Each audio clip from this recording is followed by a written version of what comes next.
into a park, another one of Leicester's outdoor gyms, and down through the park. Again, normal amount of freewheeling you can do in Leicester. A little bit of uphill and then it's freewheeling. Don't really need to break into a sweat to get around, and you get views like that. Green lungs. 25% of Leicester is parks and open space.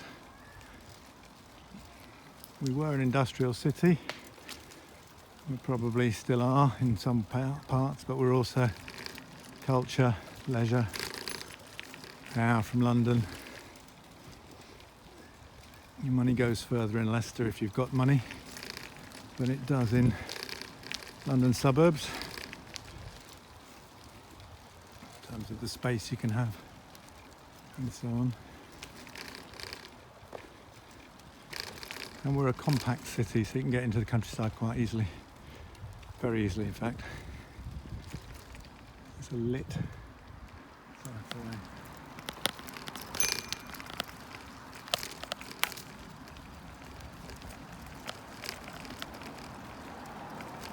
Yeah, evening.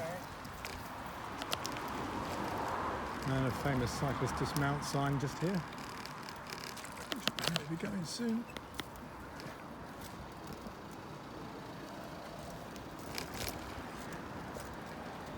Bit of cycle path here. I'll go left.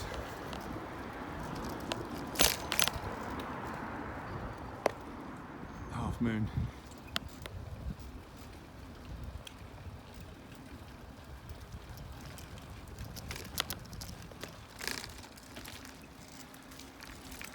Go all the way to the end.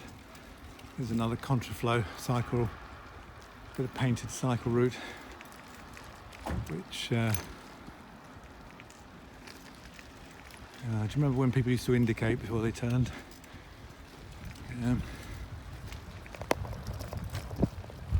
But the cars have got bigger and they sort of stick out into the cycle route, so it's no entry unless you're on a bike. I am not doing that chicane this time of night, holding an iPhone in one hand. But there's my cycle lane there. Oddly enough, I'm risking my neck with the cars coming down the hill. And now I'm going off the cycle lane. And this is another crossing you can get through the old West End way. I'm going to do the contraflow because I feel safe on this side. And this E, just on the right here, is just e-bikes. Reasonably new business, a couple of years, 3 years maybe, selling fantastic e-bikes. And 2 weeks ago, saw a grey-haired old lady coming out, test driving her tricycle, and the next minute she was off up the road. It's possible she'd gone in for a repair, but it was great to see. When I first came here years ago, one of the very few cyclists was an elderly lady on a shopper bike. And she tackled any of these roads. So I was a bit surprised at how many grown adults ride on the pavements. But if you didn't do the cycling proficiency and the roads aren't safe, there's a lot more traffic than there was in the 1960s when I started, you're going to ride on the pavements. Unless you've got someone like me who rides the wrong way up a bike lane. That's where it should be, over there. But it's a lot of broken up road surface there. And then you're supposed to get onto the pavement, which is even more rough. So we'll stick to this. Keep our eyes out on the right turns. Because these are big gaps, and I've seen cars in this bike lane now, because they assume that these are roadworks, and the signage is from the days when it was a bus lane.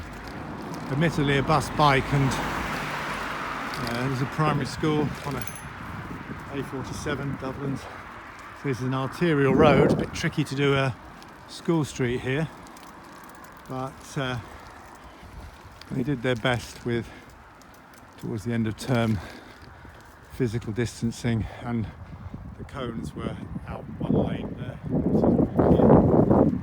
To the school.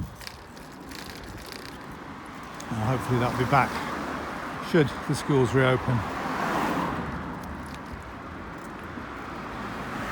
One of the most dangerous bits of the route is the petrol station, subway. People focused on turning in, not necessarily noticing people on bikes, hence I've got those on both wheels and we're nearly home. So I think that's about a 35-minute ride around the city, and I don't think I'd have done it in a car on a normal day. I'm probably still trying to get to the Holiday Inn.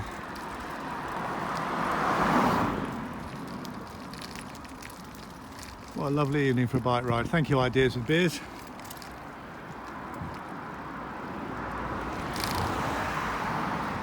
Cut the corner and we're home, and we're getting, maybe this will be a low traffic neighbourhood one day. Here's hoping.